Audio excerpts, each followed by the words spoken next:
वायु राशि, वाताग्र एवं चक्रवात, air mass, fronts and cyclones. वायु राशि, एयर मास।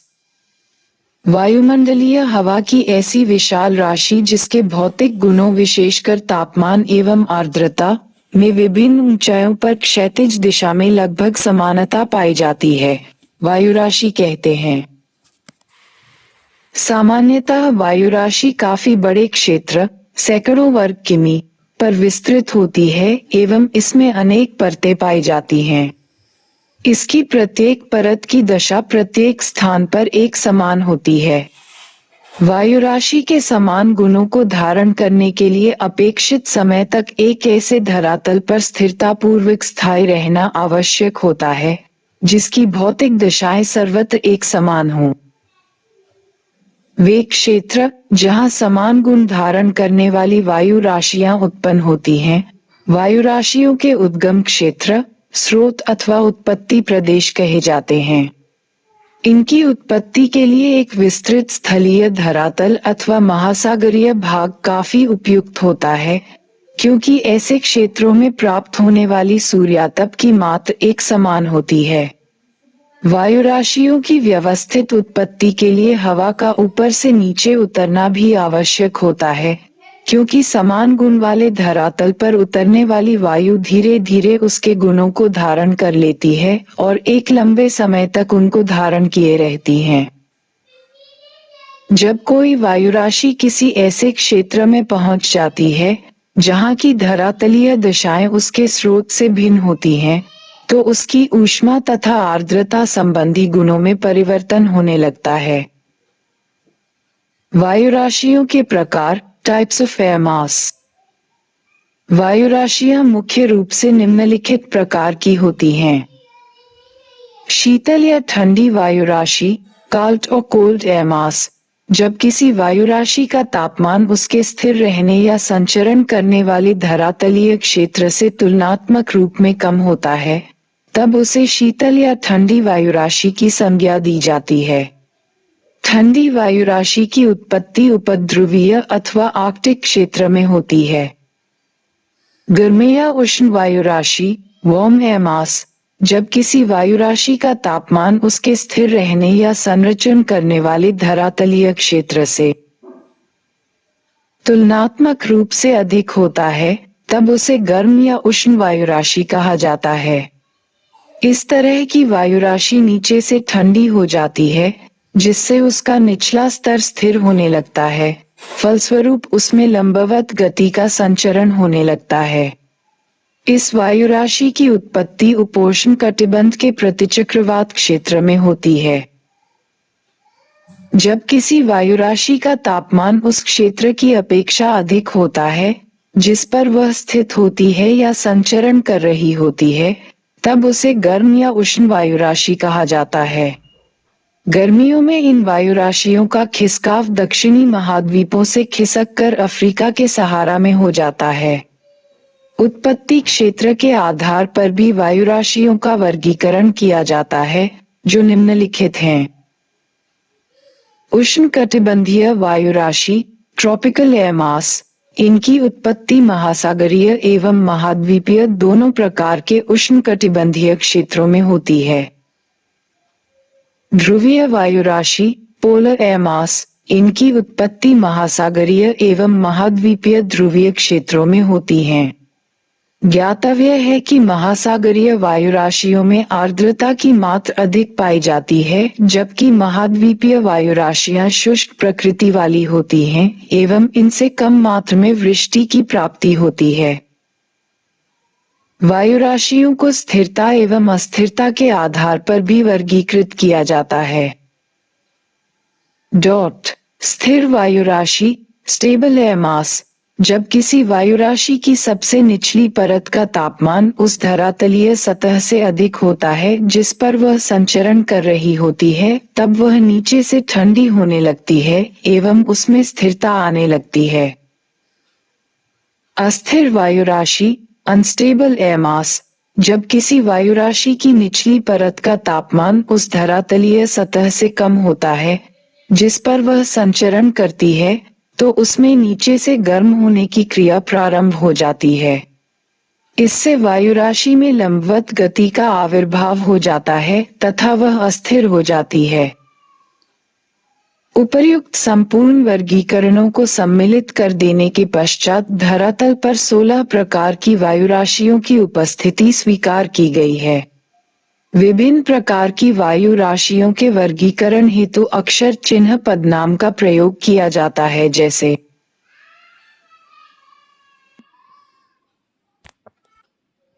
वाताग्र फ्रांस। दो परस्पर विरोधी वायु राशियों के मध्य निर्मित दलुआ सीमा सतह को वाताग्र कहते हैं, जिसमें प्रायः दोनों प्रकार की वायु राशियों के गुणधर्म पाए जाते हैं।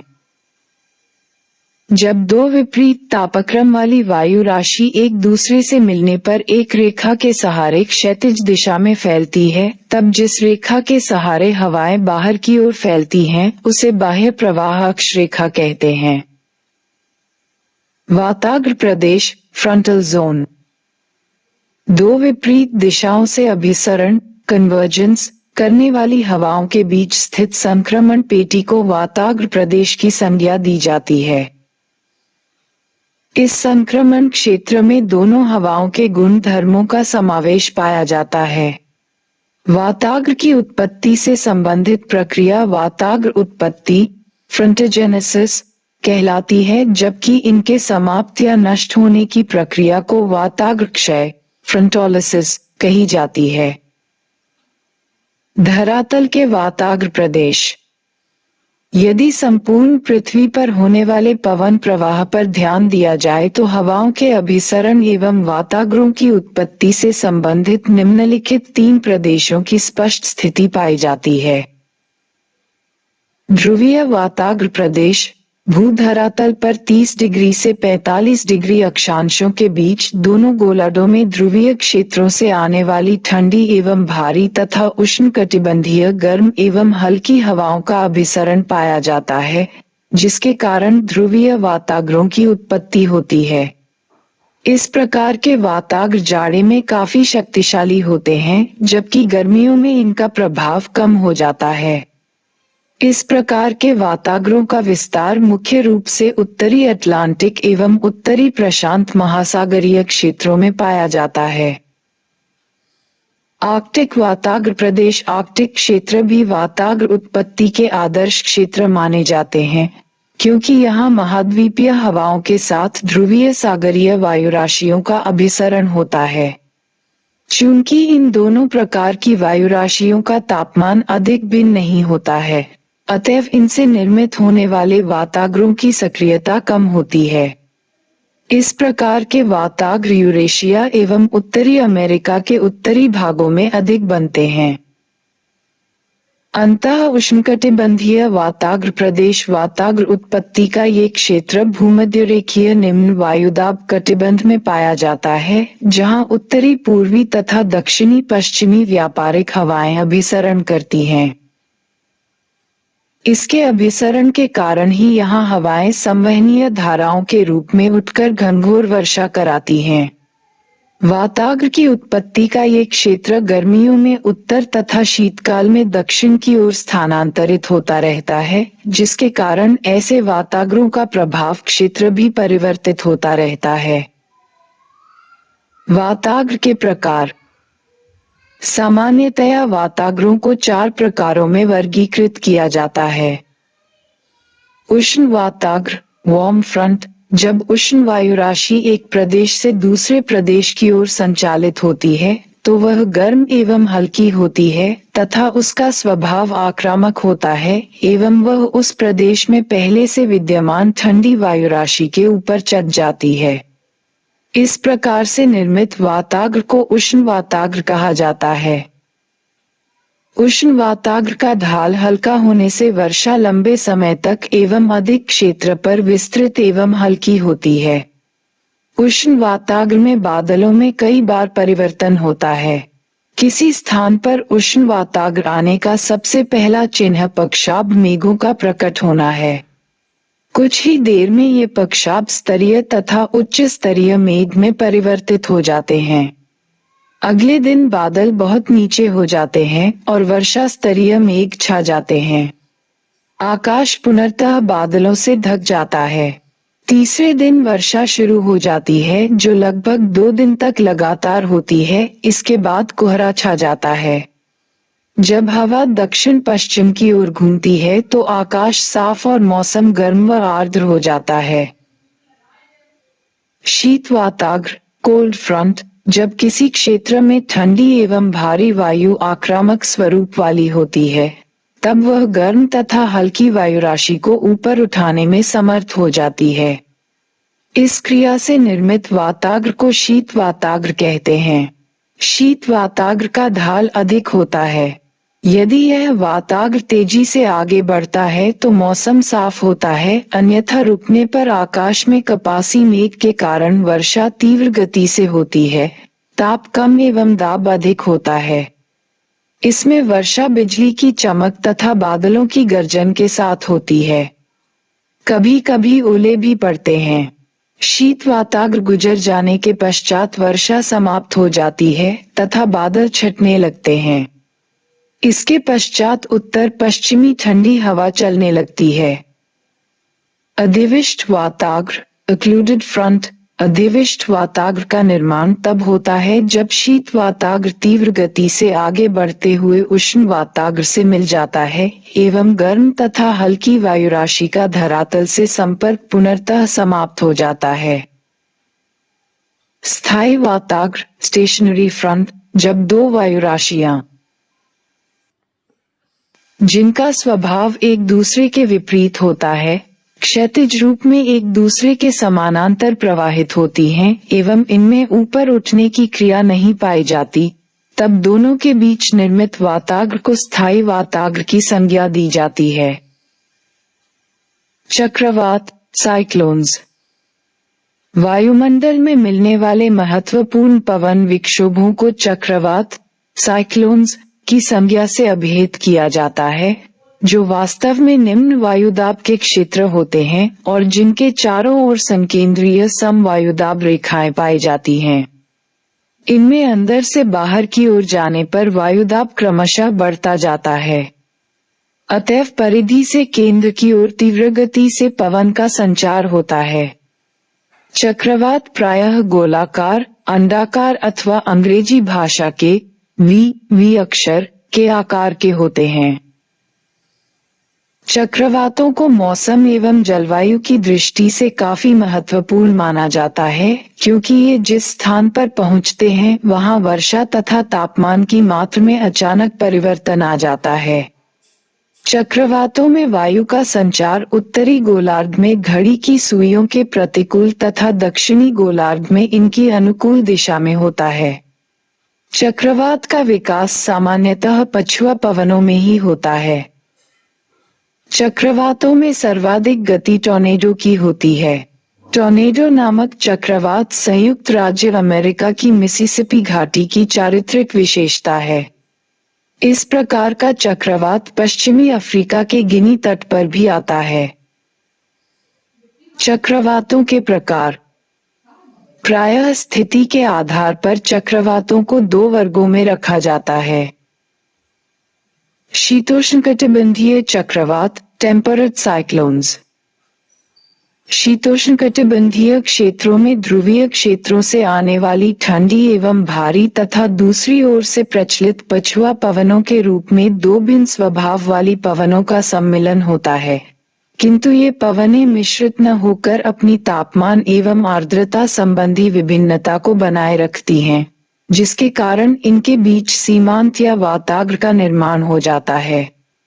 इसी वाताग्र क्षेत्र में शीतोष्णकटिबंधीय चक्रवातों की उत्पत्ति होती है। इन चक्रवातों की उत्पत्ति मध्य अक्षांशों में होती है, अतएव ये 35 डिग्री से 65 डिग्री अक्षांशों के बीच ही चला करते हैं। इन चक्रवातों का आकार गोलाकार अथवा अंडाकार होता है। इनकी आंतरिक तथा बाह्य वायुदाब रेखाओं के मान में 10 से 20 मिलीबार का अंतर मिलता है, जबकि कभी कभी 35 मिलीबार का अंतर भी पाया जा सकता है। इनकी सबसे कम वायुदाब की रेखा प्रायः केंद्र के समीप पाई जाती है।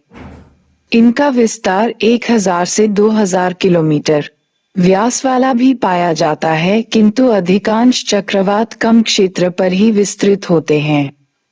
शीतोष्णकटिबंधीय चक्रवात प्रचलित पवनों की दिशा में पश्चिम से पूरब आगे बढ़ते हैं। ये ग्रीष्मकाल में 32 किलोमीटर प्रति घंटा तथा जाड़े में 48 किलोमीटर प्रति घंटा की औसत चाल से आगे बढ़ते हैं। चक्रवातों में तापमान संबंधी परिवर्तन दिन विशेष एवं वर्ष के मौसम के अनुसार मिलता है। चक्रवातों के अग्रभाग अर्थात वाताग्र का तापमान उसके पृष्ठभाग की अपेक्षा अधिक रहता है। चक्रवात निम्न वायुदाब का केंद्र होता है, अतः इसमें बाहर से भीतर की ओर हवाओं की गति पाई जाती है। इसके केंद्र तथा बाहर की ओर स्थित दाब में 10 MB से 20 MB तथा कभी-कभी 35 MB का अंतर होता है।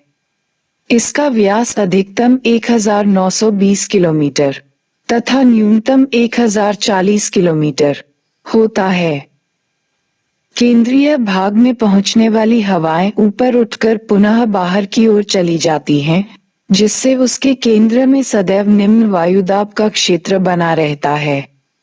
शीतोष्णकटिबंधीय चक्रवातों के केंद्रीय निम्न वायुदाब क्षेत्र के उत्तर पूर्व में उष्ण वाताग्र एवं उत्तर पश्चिम में शीत वाताग्र उपस्थित रहता है। उष्ण वाताग्र वाले क्षेत्र में निरंतर सागरीय क्षेत्रों की उष्ण एवं आर्द्र हवाएं चलती रहती हैं। जब ये हवाएं ठंडी एवं भारी हवाओं से मिलती है, तब ऊपर उठ जाती है, जिससे घने काले वर्षा मेघों का निर्माण और भारी वर्षा तथा हिमपात होता है। शीतोष्ण चक्रवात आने के पूर्व ऊंचे भूसे के ढेर के समान पक्षाभ मेघ प्रायः चमरी मेघ मेसटेल के रूप में पहले पश्चिमी क्षितिज पर दिखाई देते हैं। जैसे ही वाताग्र निकट आता है, मेघ नीचे हो जाते हैं और उत्तरोत्तर पक्षाभ स्तरी, मध्य स्तरी और वर्षा स्तरी मेघ गहरे हो जाते हैं। धरातलीय असमानताओं के कारण इनका वाताग्र क्षेत्र अक्षांश रेखाओं के समानांतर न होकर थोड़ा विचलनीय होता है।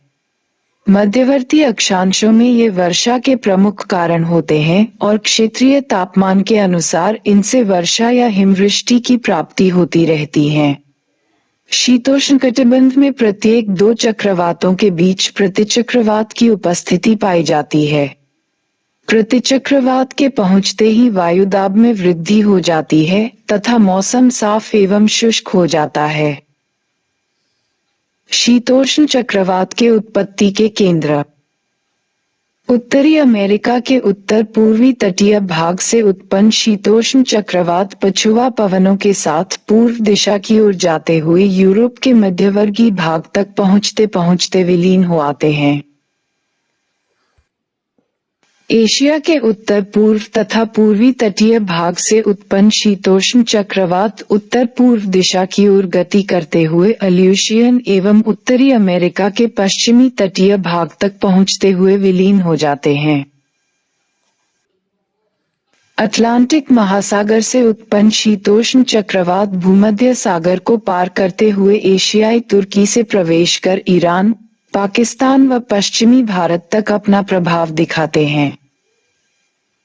शीतोष्ण चक्रवात एवं मौसम की विभिन्न दशाएं। चक्रवात का आगमन होना। पक्षाभ व पक्षाभ स्तरी बादल दिखने लगते हैं। चंद्रमा व सूर्य के चारों ओर प्रभामंडल बन जाता है। वायु का वेग मंद होने लगता है तथा वायुदाब गिरने लगता है। चक्रवात के समीप आते आते बादल घने व काले होने लगते हैं। तापमान बढ़ता है तथा वायु की दिशा पूर्वी से बदलकर दक्षिणी पश्चिमी होने लगती है। योजक चिन्ह। उष्ण वाताग्र का आना। मंद गति से परंतु अधिक देर तक विस्तृत वर्षा होती है। समस्त आकाश में बादल छा जाते हैं। उष्ण वृत्तांश का आना। मौसम में अचानक तथा तीव्र परिवर्तन होता है। वायु की दिशा दक्षिणी हो जाती है, आकाश साफ हो जाता है। तापमान बढ़ने लगता है व वायुदाब कम होने लगता है। वर्षा पूर्ण रूप से समाप्त हो जाती है। शीत वाताग्र का आना। तापमान के गिरने के साथ सर्दी बढ़ने लगती है। आकाश में बादल छा जाते हैं और वर्षा प्रारंभ हो जाती है। शीत वाताग्र प्रदेशीय वर्षा। आकाश में काले कपासी बादल छा जाते हैं तथा तीव्र वर्षा प्रारंभ हो जाती है। वर्षा मूसलाधार, अल्पकालिक व कम विस्तृत होती है। बिजली की चमक व बादलों की गरज के साथ तड़ित झंझा का आविर्भाव होता है। शीत वृतांश का आना। मौसम में अचानक परिवर्तन होता है। आकाश मेघरहित, स्वच्छ हो जाता है। तापमान में गिरावट व वायुदाब में वृद्धि हो जाती है। चक्रवात विलीन हो जाता है। शीतोष्ण चक्रवात का जीवन चक्र। ये जीवन चक्र 6 क्रमिक अवस्थाओं से संपन्न होता है। पहली अवस्था गर्म व ठंडी हवाएं एक दूसरे के समानांतर चल स्थायी वाताग्र बनाती है। दूसरी अवस्था दोनों हवाओं के एक दूसरे के क्षेत्र में प्रविष्ट होने पर लहरनुमा वाताग्र का निर्माण होता है। तीसरी अवस्था उष्ण व शीत वाताग्र के पूर्ण विकास से चक्रवात का निर्माण होता है। चौथी अवस्था शीत वाताग्र के तेजी से आगे बढ़ने से उष्ण वृतांश संकुचित होने लगता है। पांचवी अवस्था चक्रवात का अवसान प्रारंभ हो जाता है। छठी अवस्था उष्ण वृतांश के विहीन होने से चक्रवात का अंत हो जाता है। उष्ण कटिबंधीय चक्रवात, ट्रॉपिकल साइक्लोन्स। इस प्रकार के चक्रवातों की उत्पत्ति कर्क तथा मकर रेखाओं के बीच होती है, क्योंकि इस क्षेत्र में दोनों गोलार्ध से आने वाली व्यापारिक पवनों का अभिसरण होता है। दोनों व्यापारिक पवनों के बीच वाले तल को अंतरा उष्णकटिबंधीय वाताग्र अथवा अंतरा उष्णकटिबंधीय मिलन तल के नाम से जाना जाता है। शीतोष्णकटिबंधीय चक्रवातों की भांति इन चक्रवातों में उष्ण तथा शीत वाताग्रों का अभाव पाया जाता है, क्योंकि अंतरा उष्णकटिबंधीय वाताग्र के दोनों ओर की वायु राशियों के तापमान में कोई विशेष अंतर नहीं होता। उष्णकटिबंधीय चक्रवात का विस्तार मुख्य रूप से 5-15 डिग्री अक्षांशों के मध्य दोनों गोलार्धों में इनकी उत्पत्ति सागरों के पश्चिमी किनारे पर होती है, जहां पर उष्णकटिबंधीय धाराएं बहुत अधिक जलवाष्प की पूर्ति करती है। अधिकांश उष्णकटिबंधीय चक्रवात विषुवतरेखीय शांत पेटी में विकसित होते हैं। उत्तरी गोलार्ध में अगस्त अक्टूबर एवं दक्षिणी गोलार्ध में मार्च अप्रैल में इनकी आवृत्ति सर्वाधिक होती है। उष्णकटिबंधीय चक्रवातों का व्यास सामान्यतः 150 से 750 किलोमीटर तक पाया जाता है। कूच चक्रवातों का व्यास 40 से 50 किलोमीटर तक भी मिलता है, जिसमें समदाब रेखाएं अत्यधिक पास तथा सकेंद्रीय रूप में पाई जाती हैं। समदाब रेखाओं की समीपता से उच्च दाब प्रवणता तथा तेज गति से बहने वाली हवाओं की उत्पत्ति होती है। इनके केंद्र में स्थित बहुत ही कम वायुदाब के क्षेत्र को चक्रवात की आंख, आई ऑफ द साइक्लोन, कहा जाता है। इस भाग में हवाओं के नीचे उतरने के कारण ये भाग उष्ण एवं शांत रहता है। सभी प्रकार के उष्णकटिबंधीय चक्रवातों में उसके केंद्र अर्थात आंख के चारों ओर वायु की अधिकतम गति मिलती है। साधारण तौर पर ये व्यापारिक हवाओं के साथ पूर्व से पश्चिम दिशा में अग्रसर होते हैं। भूमध्य रेखा से 15 डिग्री अक्षांशों तक इनकी भ्रमण दिशा पश्चिम, 15 डिग्री से 30 डिग्री तक ध्रुवों की ओर तथा इसके आगे पुनः पश्चिमी हो जाती है। सागरीय भाग के ऊपर इनकी गति सर्वाधिक होती है, जबकि स्थलीय धरातल पर पहुंचने पर ये धीरे धीरे समाप्त हो जाते हैं। इनके बने रहने के लिए जलवाष्प की लगातार आपूर्ति आवश्यक होती है, जिसके स्थलभाग पर बाधित हो जाने के कारण ही ये समाप्त होते हैं। धरातलीय घर्षण बढ़ने से भी इस तंत्र में क्रियाशील बल असंतुलित हो जाता है। अतएव इनका निम्न वायुदाब क्षेत्र शीघ्रता से भर जाने के कारण ये समाप्त हो जाते हैं। प्रभाव की दृष्टि से ये चक्रवात सर्वाधिक विनाशकारी होते हैं और द्वीपीय तथा समुद्र तटीय बस्तियों को सर्वाधिक हानि पहुंचाते हैं। भारत के तटवर्ती क्षेत्रों में भी ग्रीष्मकाल के उत्तरार्ध या शरद ऋतु में ऐसे चक्रवातों के कारण भारी हानि उठानी पड़ती है। उष्णकटिबंधीय चक्रवातों के सर्वाधिक भयंकर स्वरूपों को विश्व के विभिन्न भागों में अलग अलग नामों से जाना जाता है। उष्णकटिबंधीय चक्रवात में मौसमी दशाएं। आगमन के पूर्व वायु मंद हो जाती है तथा तापमान बढ़ने लगता है। आकाश में पक्षाभ मेघ दिखाई देने लगते हैं। सागर में ऊंची तरंगें उठने लगती है। चक्रवात के आते ही आकाश में काले कपासी बादल छा जाते हैं तथा मूसलाधार वर्षा प्रारंभ हो जाती है। चक्रवात के केंद्र के आने पर वायु शांत हो जाती है। आकाश मेघरहित व साफ हो जाता है तथा वर्षा रुक जाती है। केंद्र के गुजरने के पश्चात पुनः घनघोर वर्षा प्रारंभ हो जाती है। चक्रवात के समाप्त होते ही आकाश से बादल हट जाते हैं तथा मौसम साफ हो जाता है। उष्णकटिबंधीय चक्रवातों के क्षेत्रीय नाम। हरिकेन, पश्चिमी द्वीप समूह के निकट कैरिबियन सागर। टॉर्नेडो, दक्षिणी एवं पूर्वी संयुक्त राज्य अमेरिका। टाइफून, चीन, फिलीपींस एवं जापान। विली विली, ऑस्ट्रेलिया एवं मेडागास्कर। चक्रवात, हिंद महासागर। हरिकेन, हरिकेन पूर्वी प्रशांत महासागर में Mexico, Guatemala, Honduras, Nicaragua, Costa Rica के तटवर्ती भागों में बहुधा अगस्त से अक्टूबर के माह में आते हैं। एक शांत केंद्रीय क्षेत्र चक्षु, जिसके चारों ओर उच्च गति 160 किलोमीटर घंटा से वायु परिक्रमण करती है, इसकी विशिष्टता होती है। हरिकेन का पूरा क्षेत्र 100 किलोमीटर के व्यास में विभिन्नता लिए हुए होता है और अंध महासागर से पश्चिमी द्वीप समूह होते हुए दक्षिणी संयुक्त राज्य अमेरिका के तट से एक वक्रीय मोड़दार मार्ग के सहारे गतिशील होता है। ये अत्यधिक विनाशकारी होते हैं। टॉर्नेडो, टॉर्नेडो यह आकार की दृष्टि से लघुत्तम तथा प्रभाव के दृष्टिकोण से सर्वाधिक प्रलयकारी व प्रचंड चक्रवात होता है। इनकी उत्पत्ति सामान्यतया संयुक्त राष्ट्र अमेरिका तथा कभी-कभी ऑस्ट्रेलिया में होती है। इनका आकार कीट की तरह होता है, जिसमें पतला भाग धरातल से तथा चौड़ा भाग कपासी वर्षक मेघ से जुड़ा होता है।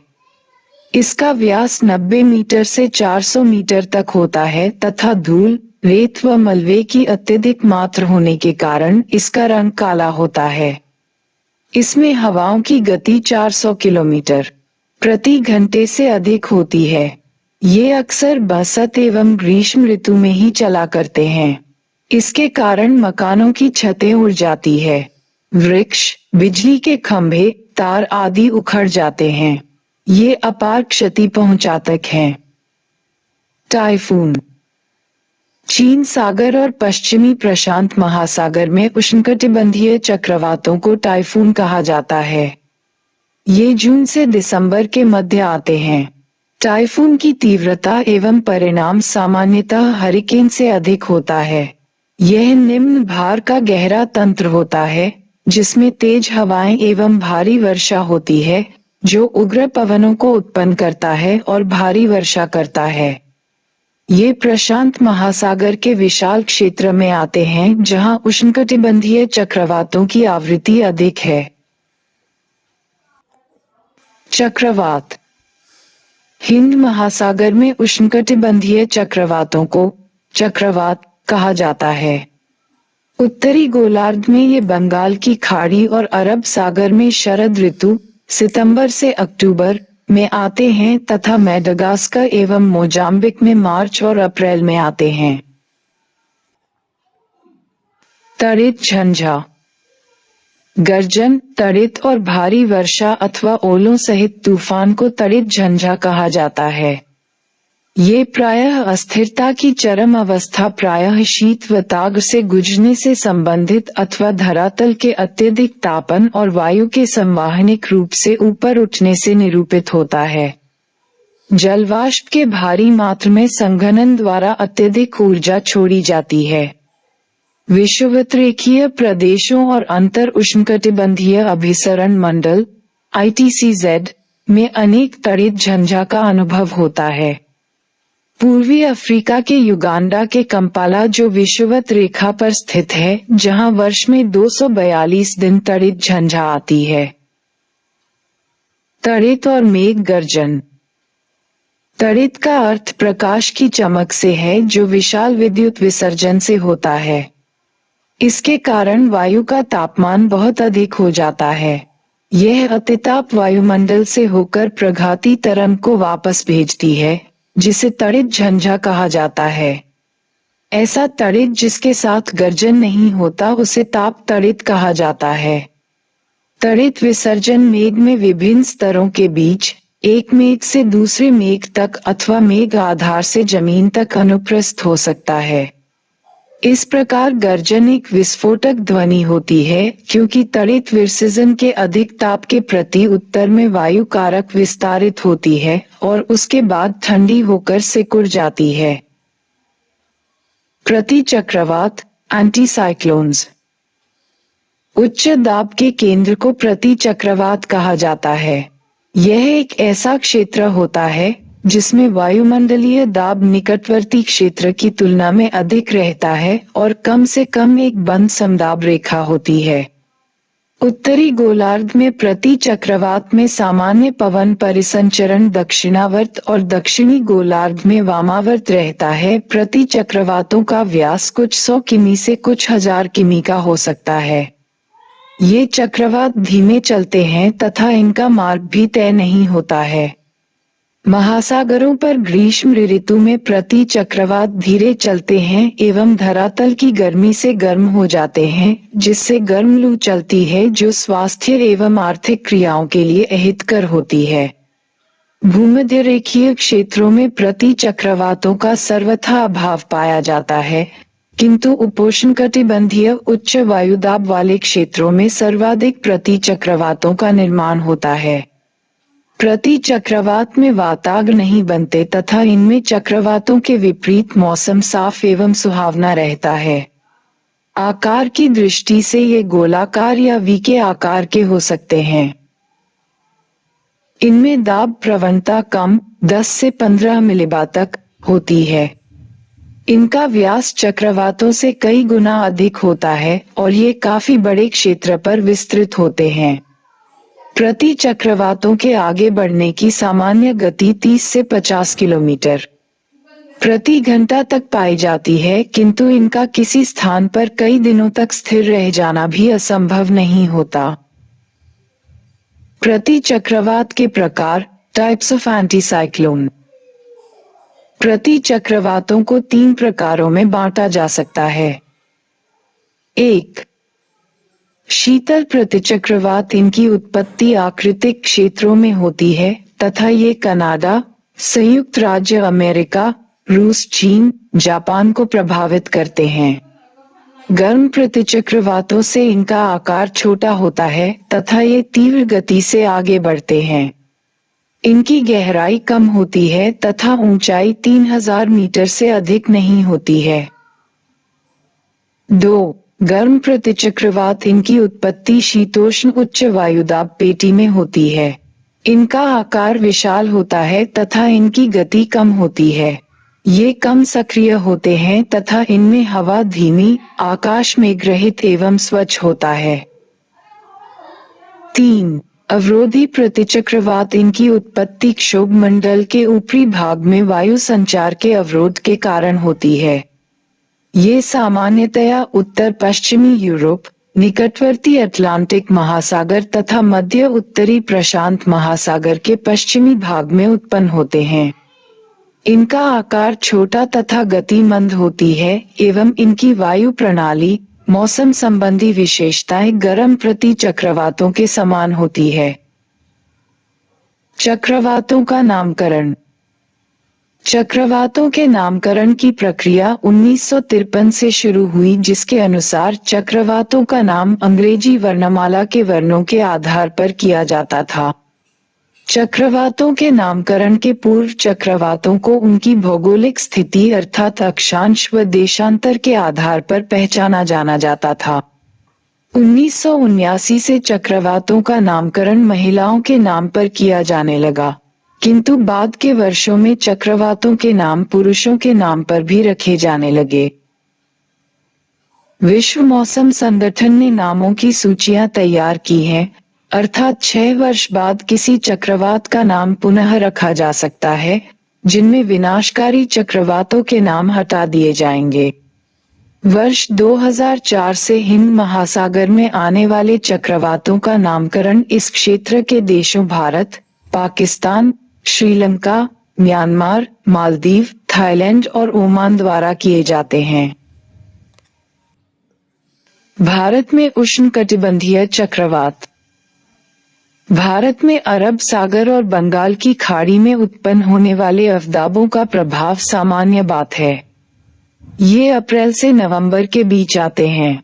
सामान्य रूप से इनकी गति 40-50 किलोमीटर प्रति घंटा होती है, परंतु कभी कभी तीव्रता के अधिक होने के कारण ये विनाश का कारण बनते हैं। इस संदर्भ में कांडला में आए चक्रवात एवं ओडिशा के चक्रवातों को देखा जा सकता है। ओडिशा में आए उष्णकटिबंधीय चक्रवात को सुपर साइक्लोन का दर्जा दिया गया था, क्योंकि चक्रवात के केंद्र एवं परिधि के वायुदाब का अंतर 40-55 MB तक का था एवं पवन गति 225 किलोमीटर घंटा से भी अधिक थी।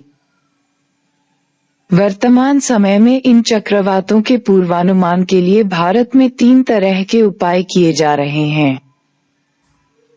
1. कुल 10 रडार लगाए गए हैं, पूर्व में 6 और पश्चिम में 4। इनसे तटीय भागों एवं जहाजों को समय समय पर इन चक्रवातों के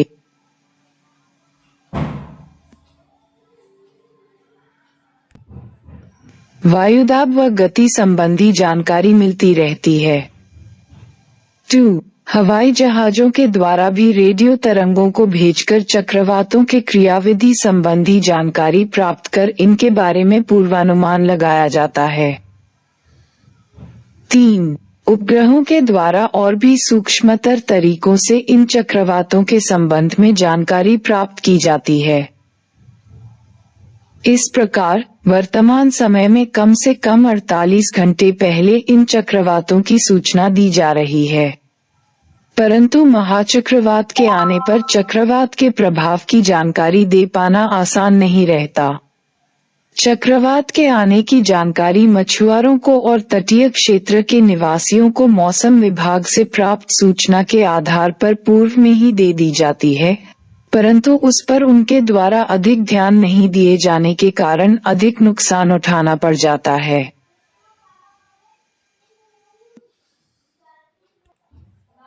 वायुराशि, वाताग्र एवं चक्रवात एक नजर में। वायुराशियां और वाताग्र अभिगामी वायुमंडलीय विक्षोभ हैं, जो पूरे विश्व पर द्वितीयक प्रकार के पवनों को जन्म देते हैं तथा इनका संबंध मौसमी दशाओं से है। वायुराशि हवा का एक विशाल समूह है जिसमें तापमान तथा आर्द्रता की दिशाएं, गुण एक समान होती हैं। महाद्वीपीय वायुराशि समुद्री वायुराशि की तुलना में कम आर्द्र होती हैं। वायुराशि में यांत्रिक परिवर्तन होने से भौतिक गुणों में पर्याप्त परिवर्तन हो जाता है, जिससे इसमें अस्थिरता आ जाती है। विभिन्न गुणों वाली वायु राशियों के मध्य की संपर्क रेखा वाताग्र कहलाती है। चक्रवात में हवाएं परिधि से केंद्र की तरफ चलती हैं, क्योंकि केंद्र में निम्न दाब पाया जाता है। चक्रवात उत्तरी गोलार्ध में घड़ियों की सुइयों की विपरीत दिशा में एवं गोलार्ध में घड़ियों की सुइयों की अनुकूल दिशा में चलता है। शीतोष्णकटिबंधीय चक्रवात टेम्परेट साइक्लोन पश्चिम से पूरब की ओर चलते हैं, जबकि उष्णकटिबंधीय चक्रवात ट्रॉपिकल साइक्लोन पूरब से पश्चिम की ओर चलते हैं। प्रति चक्रवात एंटी साइक्लोन के केंद्र में उच्च दबाव पाया जाता है तथा हवाएं केंद्र से परिधि की ओर चलती हैं। हवाओं की दिशा उत्तरी गोलार्ध में घड़ियों की सुइयों के अनुकूल एवं दक्षिणी गोलार्ध में प्रतिकूल होती है।